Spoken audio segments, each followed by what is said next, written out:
With the United States, I explained just now that the prospects of the relationship, from our point of view, uh, remain positive, and there's a lot to gain from that relationship. But we have to be careful. We have to be careful because we should not allow our system to be so penetrated by the United States that we lose their autonomy of action, which can happen. Our media, for example, I, the manner in which it presents news and takes all the cues from the West. So, and that is where public opinion gets formed. And then the youngsters who are educated there imbibe those ideas, uh, which are causing havoc in the United States, US society, or Western society in general. So those ideas are solved very easily by the youngsters because there is no education system is what it is. It doesn't root you in your own values, in your own civilization. And, in fact, I think things are changing, but they actually create a disrespect for your own tradition and your civilization. And that then will cost the country a great deal because society will be hollowed out. So, therefore, we have to be careful how much we allow the West to penetrate. But in a globalized, interconnected world with the kind of stuff that, kind of ideas, that flow of ideas all over, very difficult to control this. Very In extremely.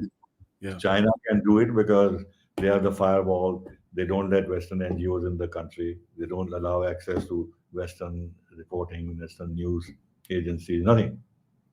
We can't do it.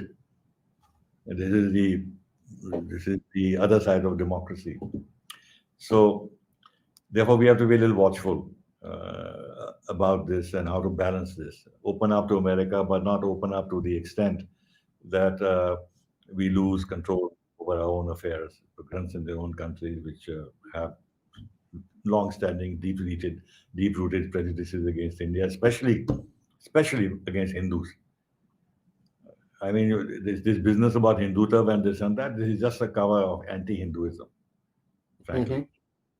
So, and that's where the evangelists and all that stuff comes in, and the Christians and the conversions and stuff like that. After all, when the U.S.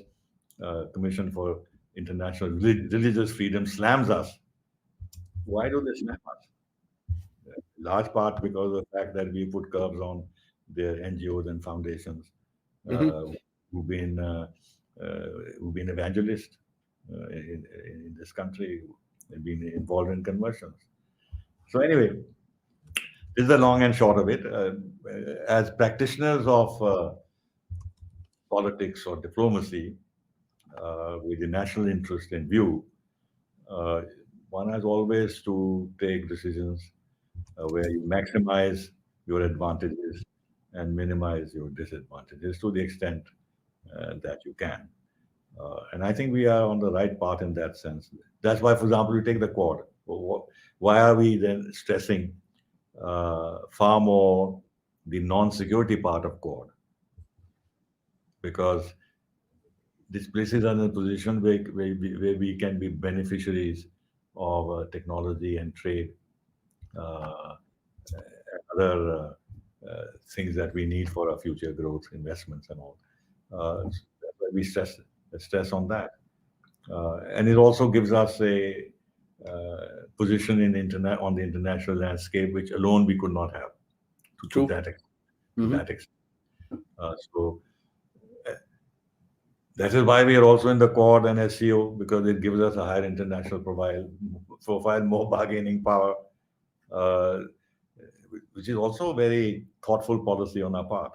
That while we want to get closer to the United States to maximize our benefits from them, but in order to leverage that to your advantage, to our advantage, we must also continue to signal that we also have options, and that's a reason why we have also um, we have membership of the other groups which have an agenda which suits our longer term uh, interests in preventing uh, the Western hegemony uh, from which the rest of the world has suffered for centuries.